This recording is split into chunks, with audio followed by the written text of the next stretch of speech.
الحمدللہ رب العالمین والصلاة والسلام علی سید الانبیاء والمرسلین اللہم صلی علی سیدنا و مولانا محمد وعلی آلہ واصحابہ مبارک وسلم وصلی علیہ۔ دنیا کے تمام دیکھنے والوں کو، تمام چاہنے والوں کو، تمام پیار کرنے والوں کو، اور جہاں جہاں تک اس وقت میری آواز کو سنا اور مجھے دیکھا جا رہا ہے، جنید اقبال کی جانب سے انتہائی محبت کے ساتھ السلام علیکم۔ ایک بار پھر ناظرین، آپ کو پر نور صبح میں صبح نور کے ساتھ میں دل کی گہرائیوں سے خوش آمدید کہتا ہوں، اور آئیے چلتے ہیں بلا توقف حضرت ابو انیس محمد برکت علی علیہ رحمہ کی تعریف اسماء النبی کریم صلی اللہ علیہ وآلہ وسلم سے رسول اللہ صلی اللہ علیہ وآلہ وسلم کا ایک اسم مبارک پڑھنے اور سننے کی سعادت حاصل کرتے ہیں۔ سیدنا رحمت للعالمین صلی اللہ علیہ وآلہ وسلم، ہمارے سردار تمام جہانوں کے لیے رحمت۔ درود و سلام بھیجے اللہ آپ صلی اللہ علیہ وآلہ وسلم پر، آپ صلی اللہ علیہ وآلہ وسلم کی آل پاک پر، اور صحابہ کرام رضوان اللہ تعالیٰ علیہم اجمعین پر۔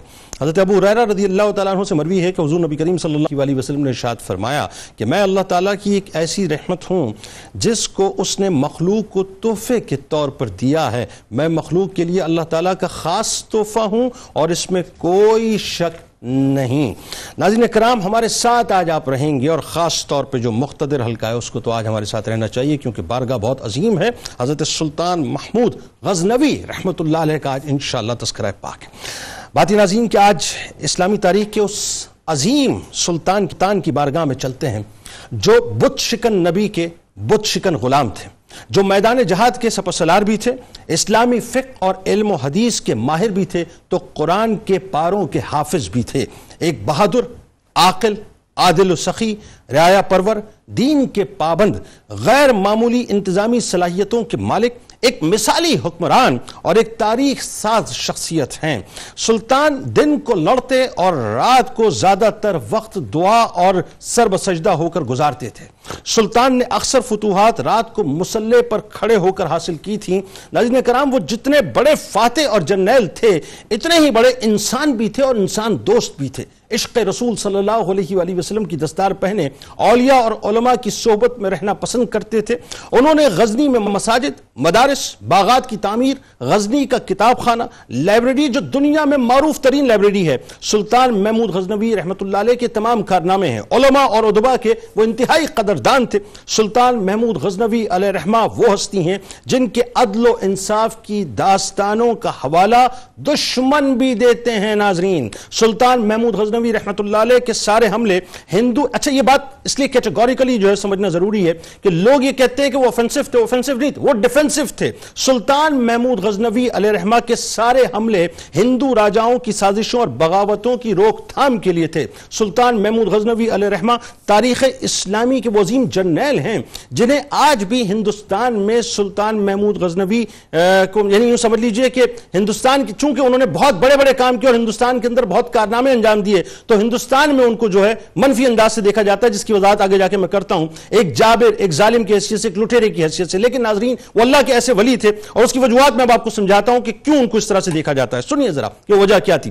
دہلی یونیورسٹی کی پروفیسر رومیلا تاپر نے اپنی کتاب سومنات تاریخ کی بہت سی آوازیں میں محمود غزنوی رحمۃ اللہ علیہ کے مشہور سومنات حملے اور اس کے نتیجے میں پیدا ہونے والی غلط فہمیوں پر تفصیل سے بحث کی ہے۔ اس نے سومنات مندر پر 9ویں صدی سے 18ویں صدی تک سنسکرت، گجراتی، ہندی، فارسی تمام زبانوں کے پرانے مخطوطے اور 1951 میں سومنات کی تیسری کھدائی سے ملنے والے نوادرات پر سیر حاصل گفتگو کی ہے۔ خاص کر 11ویں اور 12ویں صدی کے ہندو شاعروں کی شاعری اور کچھ سفر ناموں کا خاص طور پر اس نے ذکر کیا ہے۔ رومیلا تھاپر کی تحقیق کے مطابق یہ انگریز حکمران تھے جنہوں نے تقسیم کرو اور حکومت کرو، یعنی ڈیوائیڈ اینڈ رول کی حکمت عملی اور اس کی پالیسی کے تحت اس نظریے کو فروغ دیا۔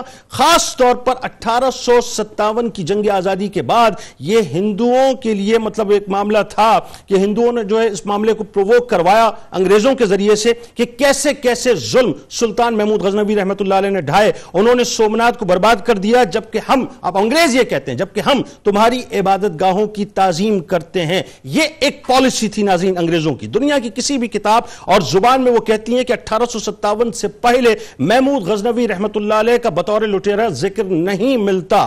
گجرات میں محمود غزنوی علیہ رحمہ کے ہم اثر اور 200 سال بعد تک جتنے بھی مصنف آئے، شعراء آئے، سومنات کی محمود کے ہاتھوں تباہی اور دولت کی لوٹ مار کا ذکر تک نہیں کیا گیا ہے۔ وائسرائے ہند نے یعنی چارلس جان نے جنگ آزادی کے بعد محمود غزنوی رحمۃ اللہ علیہ کو بطور لٹیرا ہونے کا بھرپور پرچار کیا۔ اس نے فرنگی پارلیمنٹ میں ایک تقریر میں اس بات کا ذکر کیا جسے پارلیمنٹ نے بھاری اکثریت سے منظور کر کے پورے ہندوستان میں پھیلایا، یعنی ایک باقاعدہ منفی پرچار کیا گیا، اور فرنگی اور ہندوستانیوں کے جو انگریزی اخبارات تھے اس پر مسلسل منفی انداز سے لکھتے رہے۔ لہٰذا آج بھی اسی سازش کے تسلسل کے تحت یہی سوچ ہمارے نوجوانوں میں ناظرین منتقل کی گئی، اسلامی ہیروز کو متنازع بنا کر اسلام کے پس منظر کو داغدار کیا گیا اور پیش منظر کو دھندلا کرنے کی کوشش کی گئی۔ تھاپر کا کہنا ہے کہ اب بھی لوک گیتوں میں محمود غزنوی علیہ رحمہ کے گن گائے جاتے ہیں، سومنات کے فقیر اور سادھو محمود غزنوی علیہ رحمہ کو ایک ہیرو گردانتے ہیں۔ اگر وہ محض ایک لٹیرا ہوتا، مندروں کا دشمن ہوتا، تو ہندو لوک گیتوں میں اس کی توصیف کیوں کرتے؟ ٹی ڈبلیو آرنلڈ اپنی کتاب اسلامی تعلیمات میں لکھتے ہیں کہ سلطان محمود غزنوی علیہ رحمہ نے بر صغیر میں اولیاء اور علماء کے لیے زمین کو ہموار کیا۔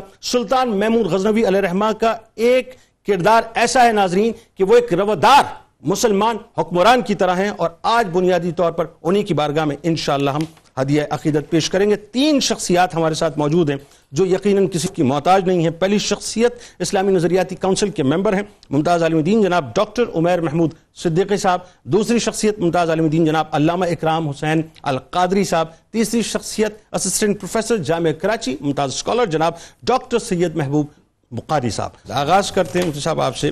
سب سے پہلے میں چاہتا ہوں کہ ان کا بنیادی تعارف اور اس وقت کے جو جیو پولیٹیکل سچویشن تھی، جو حالات تھے، اس پہ ذرا بات ہو جائے، اور خاص طور پہ جو سلطان محمود غزنوی علیہ رحمہ کی مہمات ہیں وہاں سے آغاز کریں۔ بسم اللہ الرحمن الرحیم۔ امین الملت یمین الدولہ سلطان محمود غزنوی بن سبکتگین رحمۃ اللہ تعالی علیہ وہ جلیل القدر اور عظیم امت کے بادشاہ ہیں کہ جنہیں اللہ تبارک و تعالی نے اس خطے میں پیدا فرمایا جس کے بارے میں رسول اللہ صلی اللہ علیہ وسلم نے بشارت عطا فرمائی۔ سبحان اللہ۔ اس خطے کو آج ہم خراسان کے نام سے جانتے ہیں، اور حضور علیہ السلام نے بالخصوص اس علاقے کے بارے میں ارشاد فرمایا کہ یہاں سے ایک ایسی فوج نمودار ہوگی کہ جو امت مسلمہ کے لیے دفاع کا کام سر انجام دے گی، اور بالآخر یہ فوج فتوحات کرتے کرتے بیت المقدس اور فلسطین کو بھی فتح کر یعنی غزوہ ہند کی طرف آپ کا اشارہ؟ میں خراسان کی طرف اشارہ کر رہا ہوں، لیکن اشارہ آپ کا غزوہ ہند کی طرف، اور پھر وہاں سے وہ فوج نکلے گی اور غزوہ ہند اور پھر بیت المقدس کی فتح۔ بالکل ٹھیک ہو گیا۔ سن 357 ہجری کو عاشورہ کی رات سلطان محمود غزنوی علیہ رحمہ کی ولادت ہوئی، اور زابل کے علاقے میں آپ پیدا ہوئے، اور جب آپ کی ولادت ہونے کے قریب تھی تو مورخین نے لکھا ہے کہ آپ کے والد ماجد حضرت سبکتگین کو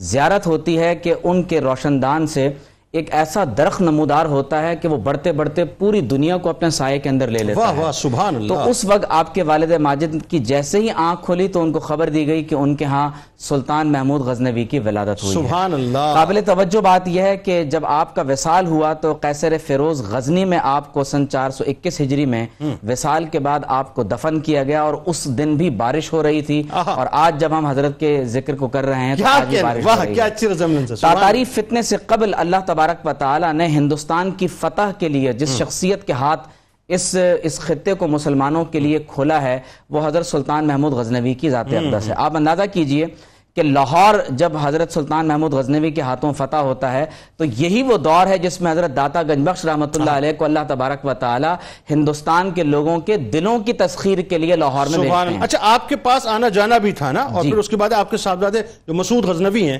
وہ تو باقاعدہ موجود تھے، اور میرے خیال ہے پوتے نے جو ہے آپ کو دربار کی ابتدا کی تھی بنانے کی۔ اب آپ یہ دیکھیے کہ یہ طوائف الملوکی کا دور ہے کہ جس میں ہمارے ہاں سلطنت عباسیہ کے لوگ باقاعدہ مرکز میں کمزور ہوتے چلے جا رہے ہیں، اور اس عہد کے اندر مسلمانوں کے مختلف حکمران اور سلاطین علیحدہ علیحدہ حکومتوں کو قائم کر رہے ہیں، اور یہ ضروری اس لیے بھی تھا کہ جب مرکز کمزور ہو جائے تو اور یہ وہ دور ہے کہ جب بغداد پر حملہ ہونے والا ہے تو سلطان نے اس سے قبل غزنی اور افغانستان میں مسلمانوں کی ایک عظیم سلطنت کو قائم کیا، اور اس کے بعد ہندوستان کا دروازہ کھولا۔ اب آپ اس سے اندازہ کیجئے کہ القادر باللہ عباسی خلیفہ نے آپ کو یمین الدولہ اور امین الملہ کا لقب دیا۔ بلخ، ہرات، سیستان، بھاٹنا، ملتان، غور، تھانیسر، نندونا، اہل خوارزم، قنوج، قلعہ میرٹھ، قلعہ مہاون، متھرا، قیرات اور ناروین، لاہور اور سومنات، یہ وہ تمام تر عظیم ترین مقامات ہیں جو سلطان محمود غزنوی رحمۃ اللہ تعالی علیہ کے دور میں فتح ہوئے. ماوراء النہر تک. جی ماوراء النہر تو ظاہر ہے کہ وہ تو ان کا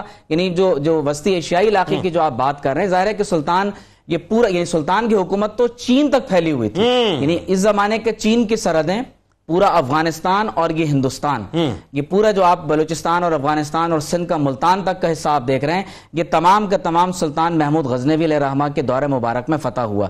تو میں یہ سمجھتا ہوں کہ جس بات پر خاص طور پر آپ نے سلطان کی مہمات کے تناظر میں بات کی ہے، تو سلطان علیہ الرحمہ نے بالخصوص جن یعنی ٹیمپلز پر آپ نے حملہ کیا ہے، اس کی وجہ یہ نہیں تھی کہ وہ محض جہاں کہیں انہیں کوئی مندر نظر آیا تو وہاں وہ حملہ آور ہو گئے.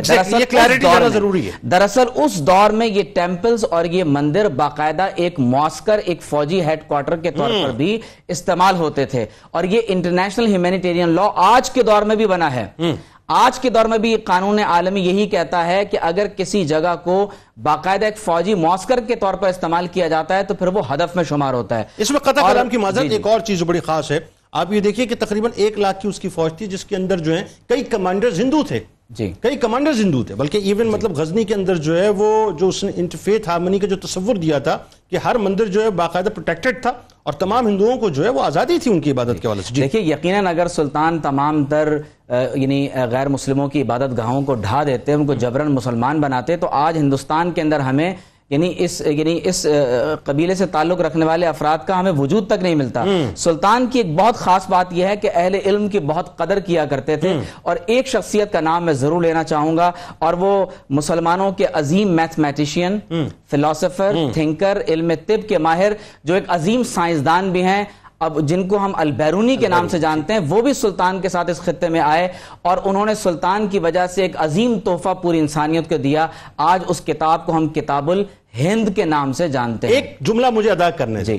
البیرونی چونکہ ظاہر ہم اثر تھے، اور دیکھیے البیرونی میرا ماننا یہ وہ ہیں جنہوں نے سب سے پہلے ٹرو نیشن تھیوری کا جو تصور پیش کیا کہ ایکچولی یہ 2 مختلف تہذیبیں ہیں. اور اگر دیکھا جائے تو سلطان محمود غزنوی علیہ الرحمہ کا جو ہے اس میں بہت بڑا کردار ہے جو پاکستان کی صورت میں نظر آتا ہے. جی یقیناً آپ دیکھیے کہ ہمارے ہاں جو آج بڑے بڑے شہر ہیں، خاص طور پر اگر آپ پشاور کا ذکر کیجئے تو راجہ جے پال کے ساتھ جب آپ نے مہم کے اندر اس پورے خطے کو فتح کیا ہے تو اس کے بعد سے کہا گیا کہ یہ صرف سلطان محمود نہیں ہیں، یہ محمود غازی ہے کہ جس کو اللہ تبارک و تعالی نے یعنی اس قدر مہمات کے اندر فتوحات عطا فرمائیں، اور اس کے باوجود یہ زندہ اور سلامت واپس بھی آتے ہیں اور پھر ایک نئی مہم کے لیے جاری ہو جاتے ہیں. غور کا علاقہ بھی سلطان کی مہمات میں شامل ہے، اور حضرت خواجہ نظام الدین اولیاء علیہ الرحمہ نے اس حوالے سے ایک بات قلم بند کی ہے، اسی پہ میں آپ کے سوال کو مکمل کر رہا ہوں کہ سلطان کے انتقال کے بعد کسی کو سلطان نے خواب میں دیکھا، پوچھا کہ آپ کے بارے میں اللہ نے کیا فیصلہ کیا؟ فرمایا اللہ تعالیٰ نے میری مغفرت فرما دی.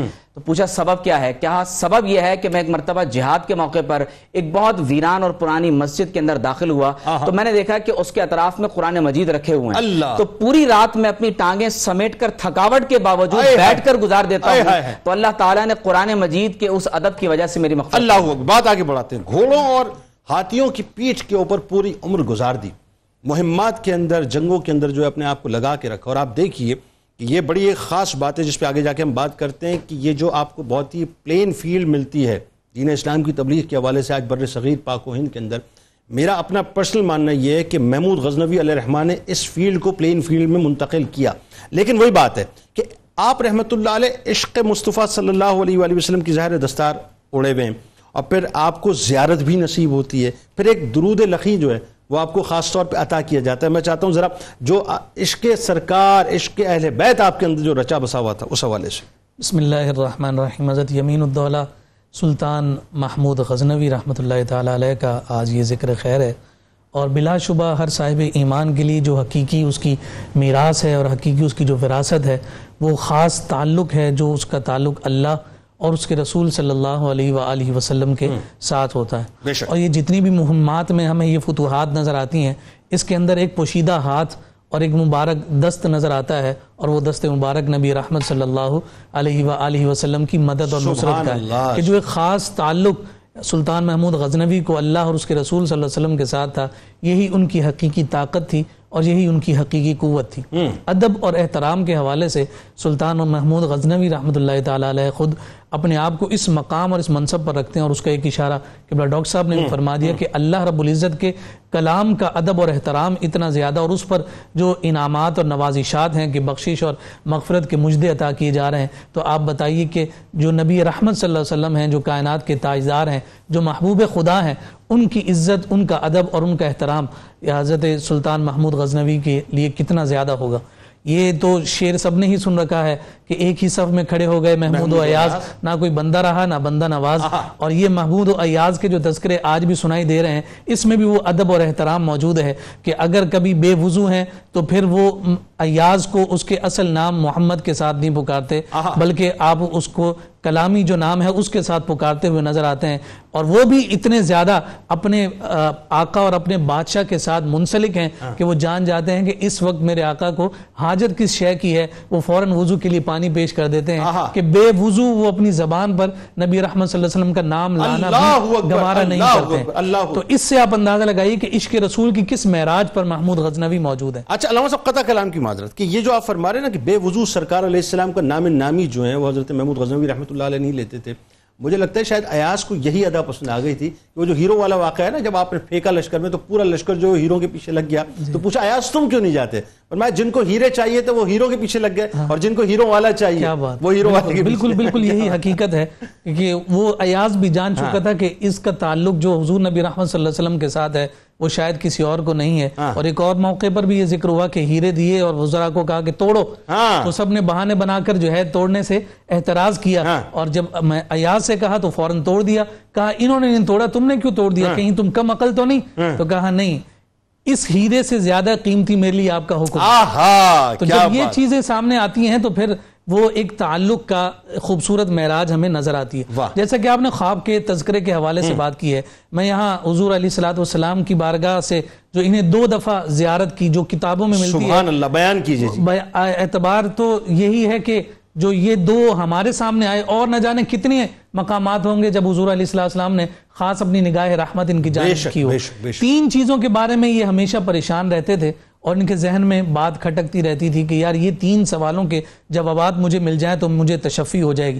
اس میں سے پہلی بات یہ تھی کہ میں کس کا بیٹا ہوں، پھر دوسری انہیں یہ بات جو ہے ستاتی رہتی تھی کہ آیا واقعی قیامت نے آنا ہے یا نہیں، اور تیسری بات یہ تھی کہ وہ ان کے سامنے وہ حدیث تھی ان العلماء ورثۃ الانبیاء، کہتے تھے کہ کیا واقعی یہ حضور کا فرمان ہے، حضور کی حدیث ہے کہ یہ جو علماء ہیں یہ انبیاء کے وارث ہوتے ہیں؟ تو یہ تینوں کے جواب خود نبی رحمت صلی اللہ علیہ وسلم نے انہیں خواب میں دیے، اور اس کی وجہ یہ بنی کہ آپ جب ایک سفر پر جا رہے تھے تو رات کے اندھیرے میں آپ نے ایک طالب علم کو دیکھا کہ وہ ہندو کے گھر کے قریب جاتا تھا، چراغ میں عبارت پڑھتا، واپس آ کر بیٹھ جاتا، پھر جاتا عبارت پڑھتا، پھر واپس آ جاتا۔ یہ اس کی جو کشمکش اور یہ جو جستجو تھی، اسے دیکھ کر طالب علم سے پوچھا کہ بیٹا آپ مسجد میں جا کر کیوں نہیں پڑھ لیتے؟ تو کہا کہ یہاں کے علاقے کے جو گورنر ہیں انہوں نے منع کر رکھا ہے کہ رات کو مساجد کے چراغ جو ہے وہ بجھا دینے، لیکن میرے علم کی پیاس نہیں بجھتی تو میں اس ہندو کے اس چراغ کی روشنی میں اپنی اس پیاس کو بجھانے کی کوشش کرتا ہوں۔ جب یہ معاملہ ہوا تو آپ نے بطور خاص اس کے لیے روشنی کا انتظام اور اہتمام کروا دیا۔ جب خواب میں سوئے تو آقا کائنات صلی اللہ علیہ وسلم کی زیارت ہوئی، اور نبی رحمت صلی اللہ علیہ وسلم نے پھر تینوں کے جوابات دیے، اور تینوں کے جواب اسی انداز میں دیے کہ اے محمود سبکتگین کے بیٹے، والد کا جواب مل گیا، فرمایا اللہ رب العزت تجھے قیامت کے دن سرخرو فرمائے، جواب یہ بھی ہو گیا، اور پھر تیسرا فرمایا اس لیے کہ تو نے میرے وارثوں کے ساتھ عزت اور احترام کا معاملہ کیا۔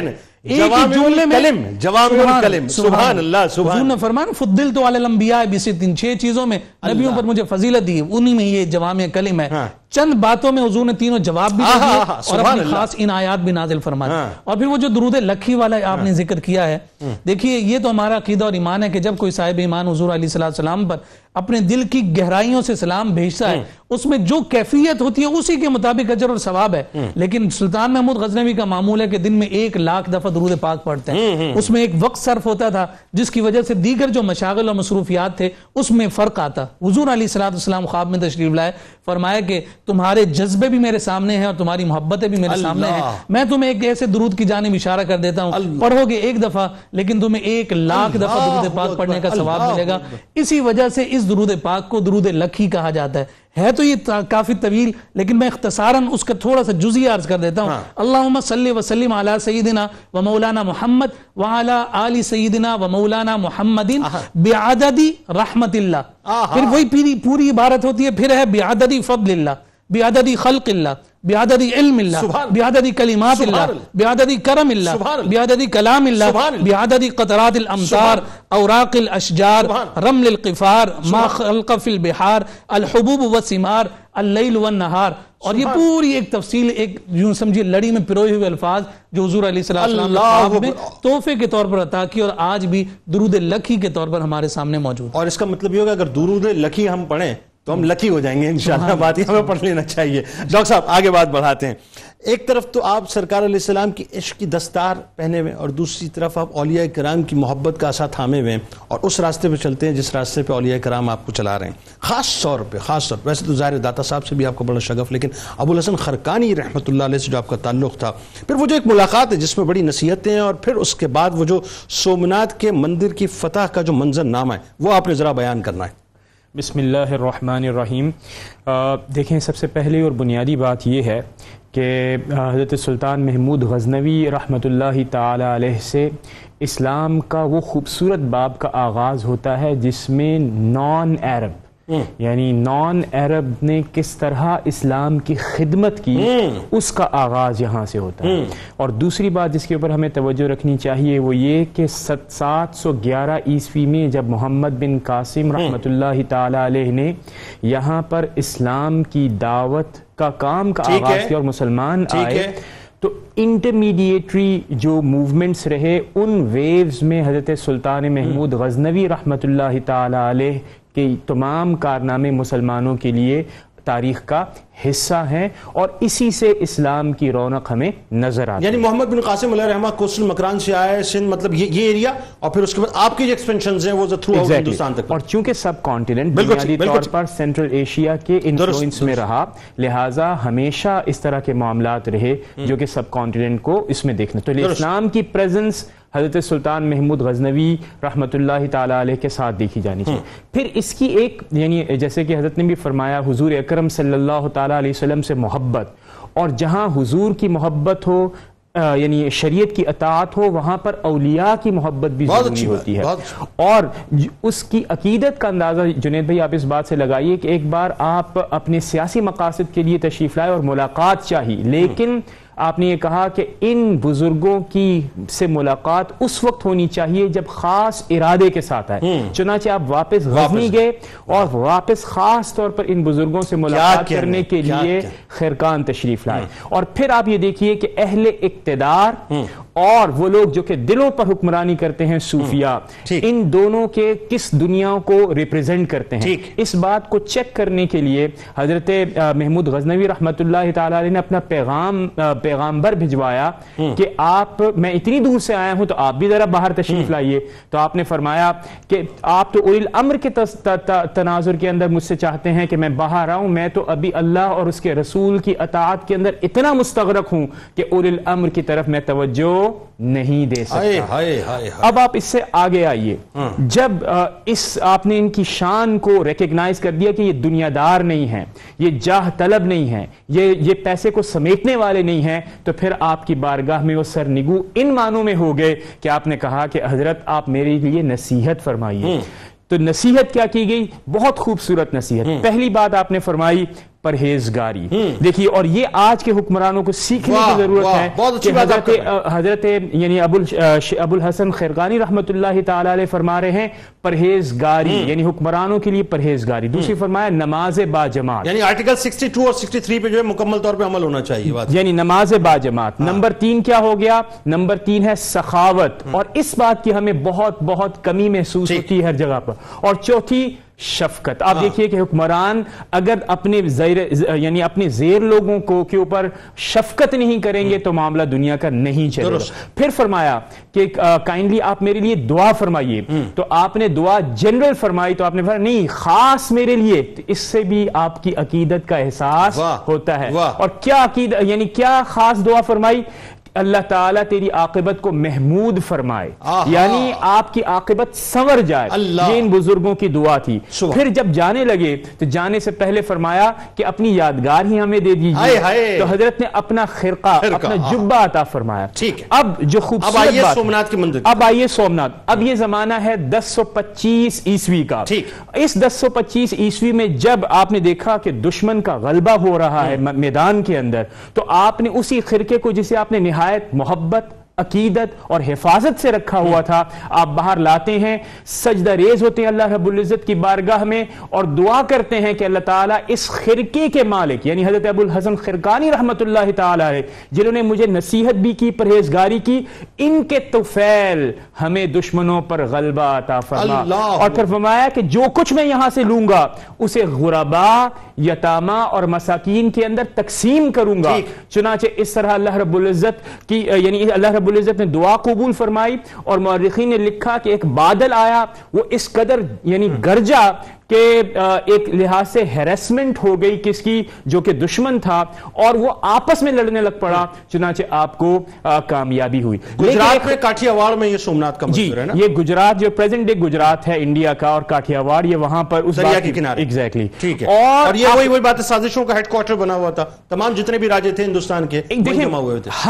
ہر تہذیب کے اندر اور ہر کلچر کے اندر ایک سمبل آف پاور ہوتی ہے، ٹھیک ہے۔ اور دیکھیں حضرت سلطان محمود غزنوی کو ہم بھی سمبلائز کرتے ہیں اپنی یعنی اپنی شناخت کو بنانے کے لیے۔ اسی طرح آپ دیکھیے کہ سومنات ان کی یعنی کہ شناخت تھی۔ لیکن ایک اور بات جس کی طرف آپ کی توجہ چاہوں گا، جو اسلام کا میسج بھی ہے، وہ کیا ہے؟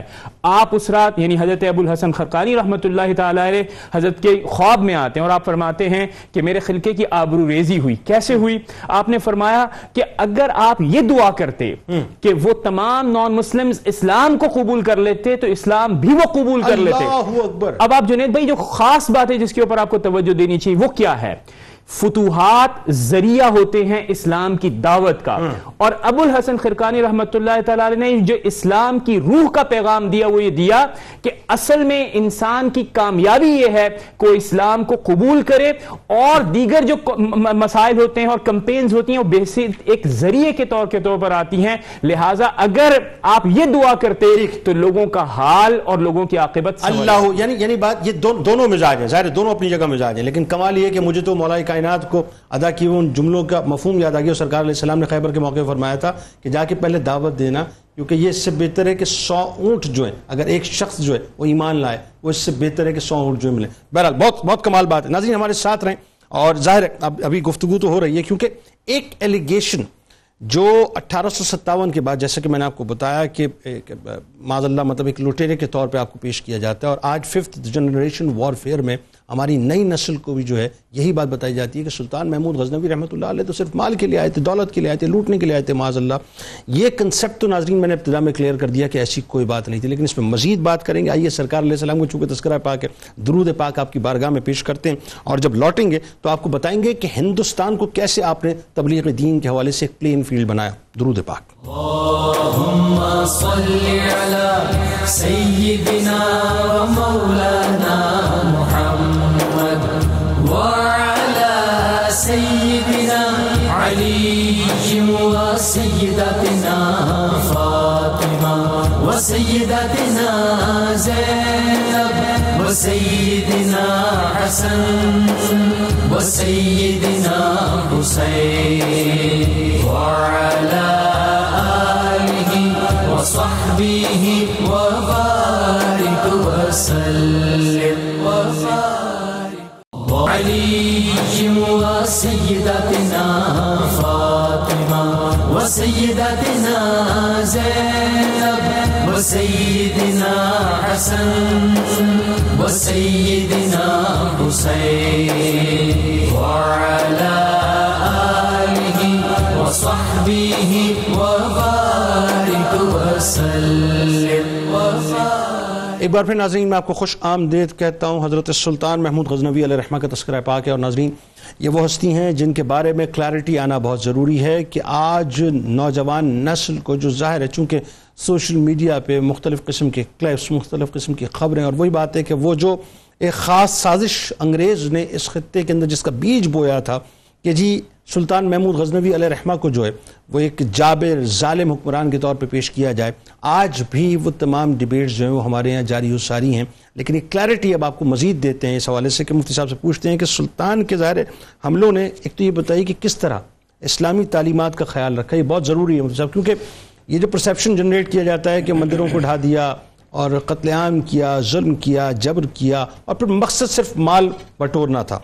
دوسرا یہ کہ اس میں یہ بھی بتائیے کہ کس طرح اسلامی تعلیمات کے جو نفاذ کے لیے خاص طور پہ ہندوستان میں آپ نے راہیں کھولی. دیکھیے جنید بھائی، ہمارے ہاں جس قدر مجاہدین تاریخ اسلام میں مشہور ہیں، ان میں خاص طور پر جب ہم سلطان محمود غزنوی کی بات کرتے ہیں تو یہ دیگر سے ممتاز ہمیں اس لیے نظر آتے ہیں کہ آپ نے جہاد کو بالخصوص ایک ایسا ذریعہ بنایا کہ جس کے ذریعے سے وہ اسلام کی دعوت و تبلیغ کا وہ باقاعدہ آغاز کر سکیں اور اس کو نافذ کر سکیں. ٹھیک. ان کا بڑا مشہور و معروف جملہ ہے کہ میں بت فروش نہیں بننا چاہتا، میں بت شکن بننا چاہتا ہوں. تو یہ بات ان کی جو آئیڈیالوجی ہے اس کو واضح کر رہی ہے. آپ دیکھیے کہ سلطان علیہ الرحمہ نے اپنی تمام تر جنگی مہمات میں کبھی بچوں کو، عورتوں کو، بوڑھوں کو، ضعیف ترین لوگوں کو، یہاں تک کہ مندروں کے مذہبی پجاریوں کو قتل نہیں کروایا. آپ نے مندروں کو بلا وجہ نہیں ڈھایا، بلکہ بنیادی جو اس کا سبب بنا ہے وہ یہ بنا ہے کہ اگر کوئی شخص تلوار اٹھا کر میدان جنگ میں آپ کے مقابلے میں کھڑا ہو جاتا ہے اور اب وہ اپنی حیثیت کو ایک عام شہری سے آگے نکال کر ایک کمبیٹنٹ کی حیثیت میں کھڑا کر دیتا ہے، اب وہ مقاتل اور جنگجو بن جاتا ہے، تو اب ظاہر ہے کہ جنگی قواعد و قوانین جو آج کے دور کے ہیں وہ بھی یہی بتاتے ہیں کہ اگر کوئی شخص اپنے آپ کو تبدیل کر کے شہری سے نکل کر ایک جنگجو کی صورت اختیار کر لیتا ہے تو اس کو بھی جنگ میں پھر قتل کیا جاتا ہے. تو سلطان نے ایک تو اپنی جنگوں کے اندر کبھی بھی پجاریوں کو، عورتوں کو، بچوں کو اور بوڑھے لوگوں کو قتل نہیں کیا. پھر اس میں ایک امپورٹنٹ بات یہ ہے کہ حضرت امام ابن کثیر رحمۃ اللہ علیہ نے سلطان کے بارے میں یہ بات لکھی ہے کہ سلطان نے اپنے اوپر غزوہ ہند کو فرض کیا ہوا تھا.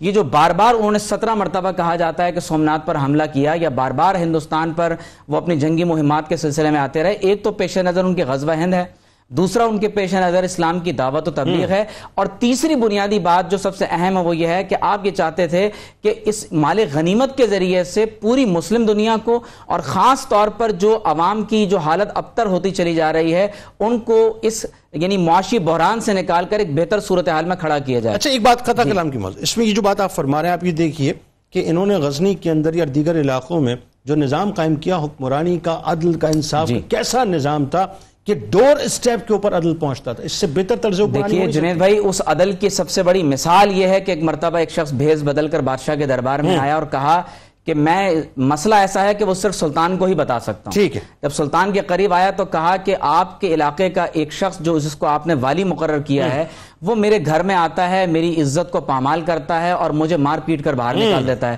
تو سلطان نے کہا کہ آئندہ وہ آئے گا تو مجھے اسی وقت اطلاع کرنا. ٹھیک ہے. سلطان کے پاس جیسے ہی وہ شخص آیا اور کہا کہ میری عزت کو پامال کیا جا رہا ہے، سلطان تشریف لے گئے، گھر کے چراغ کو بجھا دیا اور اس کو قتل کرنے کے بعد، اس ظالم کا سر کاٹنے کے بعد آپ نے فرمایا کہ فوراً مجھے پانی پیش کیا جائے. جب آپ کو پانی پلایا گیا تو آپ نے فرمایا میں نے قسم اٹھائی تھی کہ جب تک تیرا مسئلہ حل نہیں کروں گا اس وقت تک پانی نہیں پیوں گا. اب ظاہر ہے کہ سلطان نے یہ جو عدل اور انصاف کو تقسیم کیا ہے یہ بغیر کسی تفریق کے ہے، وہ مسلم ہے، وہ غیر مسلم ہے، وہ ہندو ہے.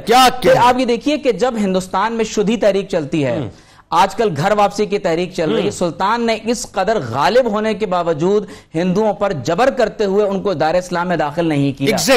اور پھر اس میں ایک بڑی امپورٹنٹ چیز یہ ہے کہ سلطان صلاح الدین ایوبی علیہ الرحمہ نے جب خاص طور پر سومنات کے مندر کو فتح کیا ہے اور آپ نے بت کو توڑا ہے، اس کی ایک وجہ تو جس طرح پہلے بھی بیان ہوئی کہ وہ ایک معسکر تھا، ایک فوجی ہیڈ کوارٹر تھا، لیکن اس کی ایک دوسری وجہ یہ ہے کہ وہ دراصل انسانی عضو تناسل کی عبادت کی جگہ تھی. تو یہ ایک ایسا دور ہے کہ جس میں باقاعدہ سلطان علیہ الرحمہ نے یہ کوشش کی کہ یہ جو ایک غلط کانسیپٹ انسانوں کے ذہنوں کے اندر جو پیدا ہو گیا ہے، کس طرح سے انسانوں کی بے حرمتی ہو رہی ہے اور کس طور پر آگے بڑھتے ہوئے انسانوں کو انسانوں کے مقام سے گرا کر طبقاتی تقسیم کے اندر ان کو منقسم کیا جا رہا ہے. تو اسی وجہ سے سلطان علیہ الرحمہ نے یہ تمام در جنگی مہمات کا آغاز کیا تاکہ وہاں پر درست طور پر اسلامی تعلیمات کا نفاذ کیا جا سکے. بالکل ٹھیک. اور ایک بات اب ذرا یہ بتائیے، خاص طور پہ جو سوال اس سے ریلیونٹ تھا کہ آپ یہ دیکھیے کہ سلطان محمود غزنوی علیہ رحمہ کی ان تمام فتوحات کے بعد پھر اس کے بعد صوفیہ کا اور اولیاء کا ایک تسلسل بنتا ہے. حضرت داتا گنج بخش علی حجویری رحمۃ اللہ علیہ سے لے کر آج تک الحمدللہ اور ابھی تا قیامت رہے گا. یہ بتائیے نا کہ تبلیغ دین کا کام پھر کتنا بڑا. دیکھیے سب سے اہم جو سلطان کا کردار ہے، ایک تو ہندوستان کا دروازہ آپ نے کھولا اس طور پر کہ اب جب پورا سینٹرل ایشیا اور بغداد تک کا علاقہ تاتاریوں کے ہاتھوں آگ میں جل رہا ہے، تو سلطان نے مسلمانوں کے لیے ایک نیا دروازہ کھولا. منگول جو تھے ان کا مطلب منگولز کے خلاف. دوسری ایک امپورٹنٹ چیز یہ ہے کہ سلطان نے جب باقاعدہ اس خطے کو فتح کیا ہے تو آپ کے ساتھ علماء اور اولیاء کی ایک جماعت ہے جو یہاں داخل ہوئی ہے. اچھا، بڑا پیار کرتے تھے اولیاء سے، علماء سے، شورا سے. فیروزی آپ کے دور میں موجود تھے. جی یقیناً. پھر آپ دیکھیے کہ حضرت داتا گنج بخش علیہ رحمہ ہوں، ان کے بعد حضرت خواجہ معین الدین اجمیری رحمۃ اللہ علیہ، حضرت خواجہ بختیار کاکی، عثمان ہرونی، حضرت بابا فرید، حضرت نظام الدین اولیاء، یہ تمام تر مشائخ چشت اور اولیاء نقشبند کا جو ایک تسلسل آپ ہندوستان کے اندر آتا ہوا دیکھ رہے ہیں. تو اگر یہ تمام تر ایصال ثواب کسی شخصیت کو پہنچتا ہے کہ ان تمام تر اولیاء کی خدمات کا ثواب جس ایک شخصیت کو پہنچ رہا ہے تو وہ حضرت سلطان محمود. یعنی یہ کیٹیگوریکل بات ہے کہ وہ ہمارے ہیرو ہیں صاحب، اور ان کو ہیرو ہی رہنے دیا جائے. اس منفی پروپیگنڈے سے نوجوانوں کو نکلنا چاہیے. علامہ صاحب ذرا یہ بتائیے کہ ایک طرف تو سلطان محمود غزنوی علیہ رحمہ ایک عظیم مجاہد، اب دیکھیں نا 1,00,000 کے قریب آپ کی فوج، یہ کہہ دینا بہت آسان ہے لیکن آج سے 1000 برس پہلے 1,00,000 کی فوج کی کنٹرول اینڈ کمان کیا ہی بات ہوگی. پھر وہ جو سومناتھ کے مندر کے سلسلے میں ہاتھیوں کو باقاعدہ لے کے آنا، ان کو پالنا، پھر ہرات میں جو ان کو ٹھہرانا، غزنی نہ لے کے جانا، یعنی وہ ساری چیزیں. دوسری طرف تقوی اور عبادات آپ کی، اور پھر آپ کا علمی مقام، علمی کارنامے، اداروں کا قیام، یہ ایک بالکل مختلف دنیا نظر آتی ہے. بسم اللہ الرحمن الرحیم. بڑا خوبصورت سوال، اور یقیناً یہ ایک ایسی شخصیت ہیں جو ملٹائی ڈائمینشنل شخصیت ہیں. بالکل ٹھیک. اور ان میں بہت ساری ایسی خصوصیات ہیں کہ جو ایک ذات میں جمع ہو گئیں، اور یہ اپنی ذات میں ایک انجمن کی سی حیثیت رکھتے تھے. آپ یوں دیکھ لیجئے کہ یہ ایسے شخصیت نظر آتے ہیں کہ جنہوں نے چومکھی لڑائی لڑی ہے. یعنی ایک طرف وہ زمینی حقائق کی بنیاد پر علاقوں کو بھی فتح کر رہے ہیں، اور دوسرے طریقے پر وہ روحانیت کے اعتبار سے لوگوں کو اسلام میں داخل کر کے ان کے قلب و ذہن کو نور ایمان سے روشناس بھی کر رہے ہیں. پھر ان کی تبلیغ، ان کی تربیت اور ان کی تعلیم کے لیے بھی انتظامات کرتے ہوئے جتنے چیلنجز ہیں ان تمام سے بھی آپ نبٹتے ہوئے نظر آ رہے ہیں. یہ جو ہمیں بڑے بڑے مسلمانوں کے فاتحین نظر آتے ہیں، ان تمام میں ہمیں ایک بڑی خوبصورت بات یہ نظر آتی ہے کہ روحانی طور پر کسی بڑے بزرگ کا ہاتھ ان پر ہوتا ہے. جیسا کہ آپ دیکھیے کہ سلطنت عثمانیہ میں شیخ محی الدین ابن عربی رحمۃ اللہ تعالی علیہ ہر موقع پر ان فاتحین کی رہنمائی روحانی طور پر کرتے ہوئے نظر آ رہے ہیں. اور وہیں پر آپ یہ دیکھیے کہ سلطان محمود غزنوی رحمۃ اللہ تعالی علیہ کی پشت پر حضرت شیخ ابو الحسن خرقانی رحمۃ اللہ تعالی علیہ کا مبارک دست کرم ہے، اور وہ ہر موقع پر روحانی طور پر ان کی مدد اور نصرت کرتے ہوئے نظر آ رہے ہیں. علم اور فضل کے اعتبار سے آپ دیکھیں، دیگر کارناموں کے اعتبار سے دیکھیں تو نہ صرف یہ کشور کشا اور فاتح اور بہترین سپہ سالار تھے، بلکہ ساتھ ساتھ آپ درویش صفت انسان تھے. اور آپ کی درویشی کا عالم اسی بات سے لگایا جا سکتا ہے کہ حضرت شیخ ابو الحسن خرقانی رحمۃ اللہ تعالی علیہ کے سامنے آپ ایک فاتح، ایک سپہ سالار اور ایک کمانڈر کی حیثیت سے نہیں، بلکہ ایک عاجز اور ایک عقیدت مند کے طور پر تشریف لے جاتے ہیں، اور پھر ان سے اکتساب فیض کرتے ہوئے نظر آ رہے ہیں. نہ صرف آپ ایک بہترین عالم ہیں بلکہ ساتھ ساتھ آپ بہترین شاعر بھی ہیں. ان کی سیرت نگاروں نے لکھا ہے کہ یہ عالم بھی ایسے تھے کہ یہ علم کلام میں دسترس رکھتے تھے، سبحان اللہ، بلکہ ساتھ ساتھ یہ فقہ پر کامل عبور رکھتے ہیں. سبحان اللہ. اور اس فقاہت کا عالم یہ ہے کہ ان کی ایک تصنیف ہے جو فقہ حنفی میں باقاعدہ انہوں نے لکھی، جس کا نام التفرید ذکر کیا گیا، اور فتاوی تاتار خانیہ میں جو ہے اس کے حوالے دیے گئے ہیں کہ جناب سلطان محمود غزنوی نے التفرید میں اس بات کو اس انداز میں لکھا ہے. اس سے آپ کی جو علمی وجاہت ہے اس کا بھی ایک خوبصورت سامان ہمارے سامنے نظر آ رہا ہے. پھر دیکھیے جو بھی شخص علم اور فضل سے وابستہ ہوتا ہے تو اس کی سب سے مرغوب اور محبوب چیز جو ہوا کرتی ہے وہ کتاب ہوتی ہے. واہ. اس لیے سلطان محمود غزنوی کی مہمات میں ہمیں یہ بات بھی نظر آتی ہے، جس علاقے کو آپ فتح کرتے وہاں پر آپ لائبریری کا قیام دیتے، وہاں ایک خود کتب خانہ مقرر کیا جاتا، اور پھر اس کتب خانے کے ذریعے سے لوگوں کو کتابوں کی محبت، یعنی بغداد ثانیہ آپ نے بنا دیا. اور کمال یہ کہ وہ library top of the line library ایسا ہی ہے. بالکل، وہ تو ایک جو تھی ہی تھی، لیکن جن علاقوں میں جا رہے ہیں ان علاقوں کے لیے الگ الگ چھوٹی چھوٹی جو ہے وہ کتب خانے اور لائبریریز بھی بنا رہے ہیں. اور ساتھ ساتھ سب سے زیادہ انہیں جس بات کا شغف تھا وہ مخطوطات کے ساتھ ان کا یہ شوق رہتا تھا کہ پرانی سے پرانی کتب کو جمع کیا جائے. اور یہ جو لائبریری جس کا تذکرہ ذکر آپ نے اپنے سرنامہ کلام میں بھی کیا، اس میں وہ تمام مخطوطات کو جمع کیا، اور جمع کر کے یہ نہیں کہ بس اسے ایک یوں سمجھیے کہ مال کے طور پر یا ایک ذخیرے کے طور پر جمع کر دیا کہ بھائی سلطان محمود غزنوی نے بڑا کارنامہ سر انجام دے دیا کہ یہ مخطوطات یہاں جمع کر دیے، نہیں، بلکہ وہاں پر باقاعدہ علماء کو مامور کیا اور ان مخطوطات میں سے وہ علمی جواہر نکالے کہ جو پھر علمی جواہر آج تک ہمیں سامنے نظر آ رہے ہیں۔ یہی سبب ہے کہ ان کی علم دوستی کی وجہ سے اور علماء کے ساتھ ان کی محبت کی وجہ سے ان کے دربار میں علماء کی ایک کثرت رہتی ہے۔ وہاں پر آپ کو بدیع الزمان بھی نظر آتے ہیں، ابو ریحان بیرونی بھی نظر آتے ہیں، فردوسی بھی نظر آتے ہیں، اور اس طرح کے بڑے بڑے نام نظر آ رہے ہیں۔ اس کا سبب صرف اور صرف یہ وہ جانتے ہیں کہ ہماری جو حیثیت ہے وہ سلطان محمود غزنوی اچھے طریقے سے جانتے ہیں۔ سبحان اللہ، دلوں کے سلطان، میں تو یہ کہوں کہ سلطان محمود غزنوی ایکچولی جو ہے رحمۃ اللہ علیہ دلوں کے سلطان ہے، دلوں پر حکمرانی کی ہے، اور کوئی کتنا ہی پروپیگنڈا کرے، بات یہ ہے کہ جو حقیقت ہے وہ یہ ہے کہ آپ سورج کی طرح چمکتے ہوئے اور چمکتے رہیں گے انشاءاللہ۔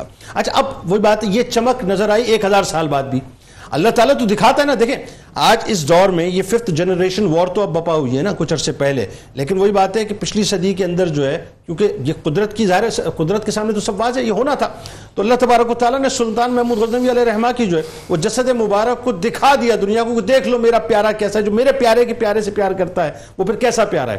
تو آئیے ذرا اس بارے میں بتائیے کہ وہ جو آپ تر و تازہ محسوس ہوئے، لوگوں کو تر و تازہ نظر آئے آپ کا جسد مبارک، اور دوسرا یہ کہ ایک بڑا اہم سوال ہے جو آخر میں چاہتا ہوں جس پہ آپ کلام کیجئے، کہ آج بھی امت کو میرا خیال ہے کہ ایک ایسے ہی دلوں کے سلطان کی ضرورت ہے۔ جنید، یقیناً بہت ہی اہم بات آپ کر رہے ہیں۔ قبل اس کے کہ میں اس ایمان افروز واقعے پر گفتگو کروں، میں چند باتیں رومیلا تھاپڑ کے حوالے سے ضرور کرنا چاہوں گا، چونکہ ابتدا میں آپ نے ذکر کیا۔ دیکھیں اس کی فائنڈنگز بڑی انٹرسٹنگ ہیں، یعنی اس نے جو تحقیق کی بھارتی محققہ نے، اس کی فائنڈنگز بڑی امپورٹنٹ ہے۔ تھاپڑ کی بات کر رہے ہیں، تھاپڑ کی بات تو 1842 یعنی 1842 میں ایک ریزولوشن پاس ہوتا ہے جس کو ہم کہتے ہیں پروکلیمیشن آف گیٹس، یعنی دروازوں کا ریکلیم کرنا۔ اور معاملہ یہ تھا کہ حضرت سلطان محمود غزنوی رحمۃ اللہ تعالی علیہ کا جو مزار ہے، اس مزار کے گیٹس یعنی جو دروازے تھے، اس کے بارے میں ایک پروپیگنڈا یہ تھا کہ سلطان اپنے ساتھ سومنات کے دروازے لے آئے اور انہوں نے وہاں پر لگا دی اپنے مزار پر۔ جب یہ دعویٰ کیا گیا اور اس کے بارے میں تحقیق، اس کے بارے میں انہوں نے یہ کہا کہ اس کو امپلیمنٹ کریں گے کہ ان دروازوں کو واپس سومنات کو واپس کریں گے، اس لیے کہتے ہیں پروکلیمیشن آف گیٹس۔ لیکن تاریخ نے دیکھا، اور یہ چونکہ ریسنٹ ہے، چونکہ اس کے مٹیریل ایویڈنس ہے، اس لیے ہمارے تمام پروپیگنڈس کو اس کے اوپر غور کرنا پڑے گا، اور یہ تمام آپ کے حوالے سے مبالغہ آرائی، آپ کا لٹیرا ہونا، آپ کا چور ہونا، آپ کا بت شکن ہونا، ہر چیز، ہر پروپیگنڈے کے اوپر یہ ایک بڑی کاری زد لگاتی ہے۔ بہت اچھی بات کر رہے ہیں۔ اور وہ کیا ہے؟ پہلی فائنڈنگ تھاپڑ کی یہ ہے کہ جب وہاں سے ریکلیم کیے گئے اور ان دروازوں کو اکھاڑا گیا اور جب وہاں پر واپس سومنات لایا گیا تو پتہ یہ چلتا ہے کہ وہ تو لوکل لکڑی یعنی دیودار کی لکڑی کے دروازے بنے ہوئے تھے۔ پروپیگنڈا کیا تھا کہ سومنات سے لے کر آئے ہیں، اگر وہ سومنات سے لائے جاتے تو سندل کی لکڑی کے ہوتے۔ تو آپ کو یہ پتہ چلا۔ دوسری بات کہ اس کے اوپر عربی انداز میں یعنی کہ عربی انداز میں لکھا گیا تھا، اس کے اوپر خطاطی کی گئی تھی۔ ان تمام فائنڈنگ سے جو بات سامنے آتی ہے وہ یہ آتی ہے، وہ دروازے اس کے تھے ہی نہیں۔ تو اس سے وہ مبالغہ آرائی اور وہ جو افسانی کردار بنانے کی کوشش کی گئی وہ تمام کا تمام مشکوک ہو جاتا ہے۔ اب آئیے قبر اتھر 944 سال کے بعد یعنی 1974 کے اندر ایک زلزلہ آتا ہے، داؤد خان کی حکومت ہے اور اس کے اندر زلزلہ آتا ہے اور آپ کا جو مزار مبارک ہے وہ ڈیمولش ہو جاتا ہے، قبر مبارک خود بخود کھلتی ہے۔ اور دیکھنے والے نے کیا دیکھا؟ دیکھنے والے نے یہ دیکھا کہ آپ کا تابوت بالکل ڈیکمپوز نہیں ہوا، اس کے اوپر کوئی اثر نہیں ہے 1000 سال کم و بیش۔ پھر جب اس کو جب کھولا گیا تو کھولنے کے بعد دیکھا کہ حضرت سلطان بالکل ایسے آرام فرما رہے ہیں جیسے ابھی آپ نے نیند جو ہے آپ نیند کے اندر آئے ہیں۔ یہ واقعہ ہمیں کیا بتاتا ہے؟ یہ واقعہ یہ بتاتا ہے کہ محمد کے غلاموں کا کفن میلا نہیں ہوتا۔ ایگزیکٹلی۔ اور اس کے ساتھ ساتھ یہ بھی بتاتا ہے کہ اگر آپ کی سچی عقیدت ہو تو اس کے لیے نہ عالم ہونا ضروری ہوتا ہے، نہ بڑا بزرگ ہونا ضروری ہوتا ہے۔ اگر آپ بہترین یعنی حکمراں ہیں، عادل ہیں،